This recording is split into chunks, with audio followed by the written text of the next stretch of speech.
ಆತ್ಮೀಯ H16 news ಅರ್ಥೇ Siddaramaiah ಸ್ವಾಗತ. ನಾನು ನಿಮ್ಮವ MI ಅಥವಾ ಮಲ್ಲಪ್ಪ ಜೋತಾವಾರ್.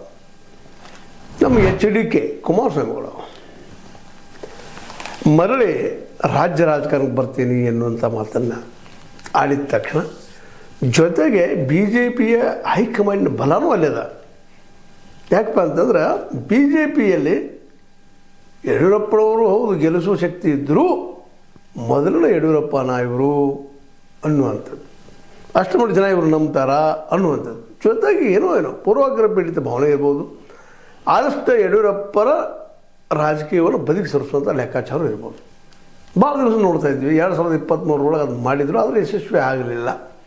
ನಂತರ ಮತ್ತು ಈ 2024 ಚುನಾವಣೆಯಲ್ಲೇ ಲೋಕಸಭಾ ಚುನಾವಣೆಯಲ್ಲಿ ಅವ್ರನ್ನ ತೆಗೆದುಕೊಂಡು ಅಟ್ಲೀಸ್ಟ್ ಒಂದು 19 ಜನ ಆದರೂ ಬಂದರು ಅನ್ನೋದು ಇತಿಹಾಸದ ದಾಖಲೆ ಆದಂಥದ್ದು.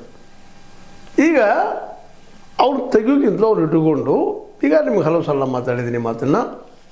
ಏನಪ್ಪ ಅಂತಂದ್ರೆ ಲಿಂಗಾಯತ್ ಮತ್ತು ಒಕ್ಕಲಿಗ ಲಾಬಿ ಒಂದು ಮಾಡುವಂಥದ್ದು. ಯಾಕಂದ್ರೆ ಈ ಸರ್ವೆಯನ್ನು ಅಹಿಂದ ಸರ್ವೆಯನ್ನು ಅಥವಾ ಹಿಂದುಳಿದವ್ರ ಸರ್ವೆಯನ್ನು ವಿಶೇಷವಾಗಿ ಇಂಡೈರೆಕ್ಟಾಗಿ ಪರೋಕ್ಷವಾಗಿ ವಿರೋಧ ಮಾಡ್ತಾ ಆ ಕಾನೂನು ಆಗದಂಗೆ ನೋಡ್ತಾ ಸರ್ವೆ ಎಷ್ಟೋ ವರ್ಷ ಬರ್ದಂಗೆ ನೋಡ್ತಾ ಮಧ್ಯದ ನಾವು ನೋಡಿದ್ದೀವಿ. ಹೀಗಾಗಿ ಲಿಂಗಾಯತ್ ಒಕ್ಕಲಿಗ ಒಂದು ಮಾಡಿಕೊಂಡು ಪಟ್ಟಂಗೆ ಅಥವಾ ಕಟ್ಟಂಗೆ ಈಗಾಗಲೇ BJP ಒಂದಿಷ್ಟು ಸ್ಲೋಗನ್ಸ್ ಇದ್ದಾವೆ. ಆ ನೆಲೆಯಲ್ಲೇ ನಾವು ಮುಂದುವರಿಬೇಕಾಗಿದೆ ಅನ್ನೋ ಲೆಕ್ಕ ಹಾಕ್ಕೊಂಡು ಮಾಡ್ತಾ ಇದ್ದಾರೆ. ಮತ್ತು ವಿಜಯೇಂದ್ರ ಅವರು ಸಹಿತ ಈ ಸದ್ದು ಮುಖ್ಯ